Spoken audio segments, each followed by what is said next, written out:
இன்னைக்கு வந்து ஜனவரி 26, நாளைக்கு தான் ஜனவரி 27. நம்ம கேஸ் வந்து ஜனநாயகன் கேஸ் இருக்கு பாத்தீங்களா, அந்த ரிலீஸ் டேட் கேஸ் வந்து நாளைக்கு தான் வந்து தீர்ப்பு வந்து சொல்றாங்க. நாளைக்கு நமக்கு தீர்ப்பு வந்து பாசிட்டிவா வந்துருச்சுன்னா படம் வந்து பிப்ரவரி மாசம் பாத்திரலாம். நம்மளுக்கு பாசிட்டிவா வந்தும் அவங்க சென்சார் போர்டுல இருந்து சுப்ரீம் கோர்ட்டுக்கு அப்பீல் போயிட்டாங்கன்னா நமக்கு வந்து படம் வந்து பாக்குறது கஷ்டம் தான். அமேசான் பிரைம்ல இருந்து நிறைய நெருக்கடி வந்து கொடுக்க ஆரம்பிச்சிட்டாங்க. நம்ம படத்தை ஓடிடில பாக்குற மாதிரி தான் இருக்கும்.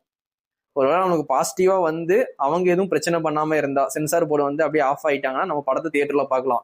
சென்சார் போர்டு சுப்ரீம் கோர்ட்டுக்கு அப்பீல் போற மாதிரி இருந்துச்சுன்னா இன்னும் நாள் கணக்கு தள்ளி போறதுனால வந்து நம்ம படத்தை ஓடிடில ரிலீஸ் பண்ண ஹைலி சான்ஸ் இருக்கு.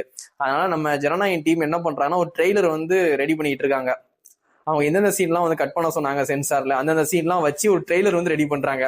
ஒருவேளை நமக்கு பாசிட்டிவா வராம போய் நம்ம படம் வந்து ஓடிடில ரிலீஸ் பண்ற மாதிரி சிச்சுவேஷன் அமைஞ்சு போச்சுன்னா என்ன பண்ண காத்திருக்காங்கன்னா, நம்ம ஜனநாயக டீம் வந்து ஒரு ட்ரெய்லர் வந்து ரிலீஸ் பண்ண போறாங்க. ஓடிடில ரிலீஸ் பண்ண போறேன்னு சொல்லிட்டு ஒரு ட்ரெய்லர் வந்து ரிலீஸ் பண்ண போறாங்க, ட்ரெய்லர் 2ன்ட்டு.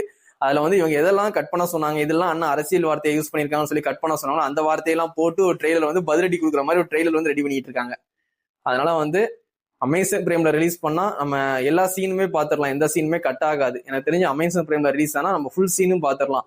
தியேட்டருக்கு வர மாதிரி நிறைய சீனை வந்து கட் பண்ணுவாங்க, 25, 27 கட்டு வந்து பண்றாங்க. அதெல்லாம் வந்து எதுல வரும்னு நம்ம வெயிட் பண்ணி பார்ப்போம். நாளைக்கு தீர்ப்புல தான் தெரியுது, சரிங்களா? நாளைக்கு தீர்ப்பு வந்து நமக்கு பாசிட்டிவா வந்தா கண்டிப்பா நம்ம எல்லாருமே செலிப்ரேஷன் பண்ணலாம். தியேட்டர்ல போயிட்டு கண்ணனோட கடைசி படத்தை எல்லாருமே விசில் அடிச்சு என்ஜாய் பண்ணி பார்க்கலாம். அப்படி நம்மளுக்கு வந்து பாசிட்டிவா வராம போச்சுன்னா ஓடிடில நம்ம ஃபுல் படத்தையும் பார்க்கலாம், சரிங்களா? எதா இருந்தாலும் நாளைக்கு வெயிட் பண்ணி பார்ப்போம்.